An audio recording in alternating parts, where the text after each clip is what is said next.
দেখে কি মনে হচ্ছে শীতকাল? না, এটা শীতকাল না, এটা হচ্ছে মে মাস। পুরো প্রচণ্ড গরমে ফুলকপি চাষ দেখতে পাচ্ছেন। সাধারণত ফুলকপি চাষ আমরা কিন্তু শীতকাল দেখতে পাই, সহজ হয়ে যায়। কিন্তু আজকে আমরা আলোচনা করব গ্রীষ্মকালীন ফুলকপি। এই প্রচণ্ড রোদের মধ্যে প্রায় তাপমাত্রা হয়েছে 40 থেকে 45 ডিগ্রি। সেই তাপমাত্রা কিন্তু ফুলকপি চাষ করা খুবই কঠিন। তো সেই পোস্টটা আজকে আলোচনা করবো আপনাদের সাথে। তো চলুন দেখিনি। জয়ন্ত কৃষি চ্যানেলে আপনাদের স্বাগত। যেমন কথা দিয়েছিলাম যে গ্রীষ্মকালীন ফুলকপি চাষের পরিচর্যা সম্পূর্ণ আপনাদের সাথে আলোচনা করব, তাই চলে এসেছি। আমাদের কাছে রয়েছে একটি অভিজ্ঞ কৃষক, তার সাথে আলোচনা করব। তো চলুন শুনে নিই, আপনার সাথে থাকুন, তাহলে সম্পূর্ণভাবে দেখতে পাবেন। এখন যা প্রযুক্তিগত উন্নত, বিশেষ করে কৃষিতে বলবো আমি, কারণ এই ফুলকপি একমাত্র কিন্তু শীতকালে পাওয়া যেত। এখন কিন্তু সবসময় বর্ষাকাল, শীতকাল যাই বলুন না কেন, সবসময় আপনি যখনই চাইবেন আপনি মার্কেটে ফুলকপি পাবেন। আর এই যে গ্রীষ্মকালে প্রচণ্ড মে মাসে প্রায় তাপমাত্রা 40 থেকে 45 ডিগ্রি তাপমাত্রা, সেখানে ফুলকপি চাষ করা কিন্তু বিরাট চ্যালেঞ্জের ব্যাপার। তিনি চাষ করেছেন প্রায় 5 কাঠা। আর এখন মার্কেটে দেখবেন 30 থেকে 40 টাকার নিচে আপনি পাবেন না ফুলকপি। আমি ধরলাম 30 টাকা। আর 5 কাঠা জমিতে চাষ প্রায় 3000 চারা রয়েছে। তাহলে 3000 ইন্টু 30 প্রায় 90,000 টাকা। আমি সব করে যদি আমি 80,000 টাকা ধরি, তবু কিন্তু একটা সিজনে একটা ফুলকপি চাষ করে, মানে 5 কাঠা জমিতে ফুলকপি চাষ করে 90,000 টাকা ইনকাম করছেন। তাহলে কতটা প্রফিট! কৃষক এই দিক থেকে কিন্তু অনেক উন্নত, যে তার প্রফিটটাও দেখছে।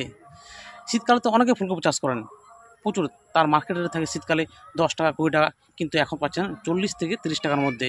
কতটা লাভ! এই দিক দিয়ে কিন্তু কৃষক অনেক উন্নত, যে কখন কোনটা চাষ করলে কিন্তু বেশি প্রফিট হবে। গ্রীষ্মকালীন ফুলকপি চাষ করতে হলে বীজ কখন বপন করবেন? বীজ বপন করার সঠিক সময় হচ্ছে মাঘ মাসের 20 থেকে শুরু করে ফাল্গুন পুরোটা চলবে। আপনি বীজ বপন করতে পারেন। আপনার জমির কন্ডিশন বা মার্কেটের চাহিদা অনুসারে আপনি বীজ বপন করতে পারেন। কারণ ফুলকপির সময় হচ্ছে 90 দিন। 90 দিনের মধ্যে পুরোটা শেষ।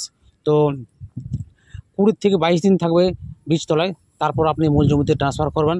60 থেকে 65 দিন থেকে শুরু করবে আপনার ফলন ধরা, হারভেস্টিং করতে শুরু করবেন। আর 80 থেকে 90 দিনের মধ্যে পুরো ফুলকপি শেষ। মূল জমি তৈরি ও সার প্রয়োগ কীভাবে করবেন? 3 থেকে 4 বার ভালো করে লাঙ্গল দিবেন। তার সাথে 30 থেকে 40 কুইন্টাল পচা গোবর বা 15 থেকে 20 কুইন্টাল কেঁচো সার দিতে হবে।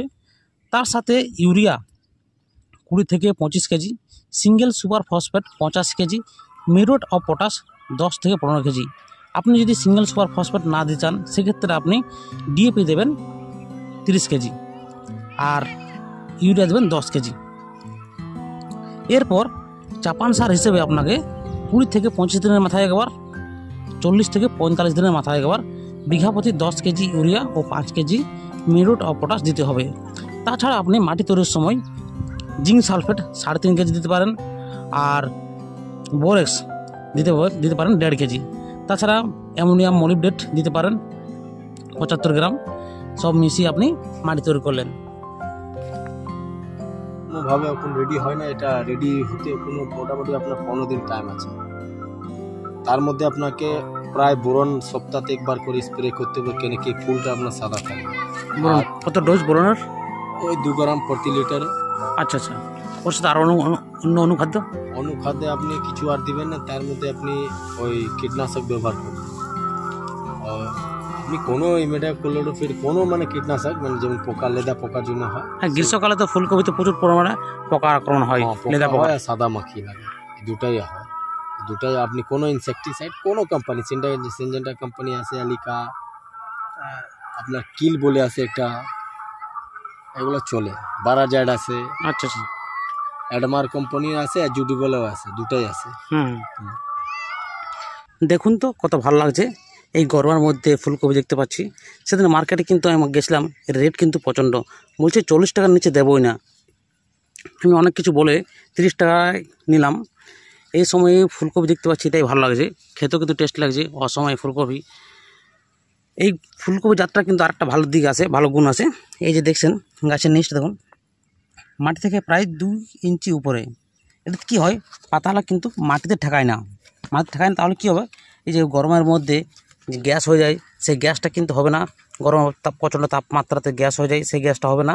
আর পাতায় কিন্তু রোগ লাগার প্রবণতা, গাছের মধ্যে রোগ লাগার প্রবণতাটা, যে পচন ধরে যায়, সেই জিনিসটা থাকবে না। এটা একটা কিন্তু ভালো দিক এই ভ্যারাইটির।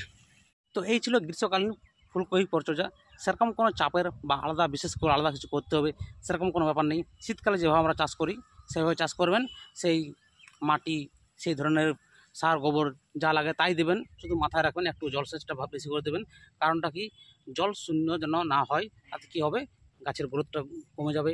কারণ প্রচণ্ড রৌদ্রে যদি জল পর্যাপ্ত পরিমাণ না পায় সেক্ষেত্রে কিন্তু অসুবিধা আসে। শুধু একটা আলাদা করতে হবে, এই যে ভ্যারাইটি, যে জাতটা গ্রীষ্মকালীন আপনাকে জাত বাছাই করে নিতে হবে। কতগুলো বললাম, সামার কুইন, সামার হোয়াইট, আরও হয়েছে, সেগুলো আপনারা চাষ করবেন।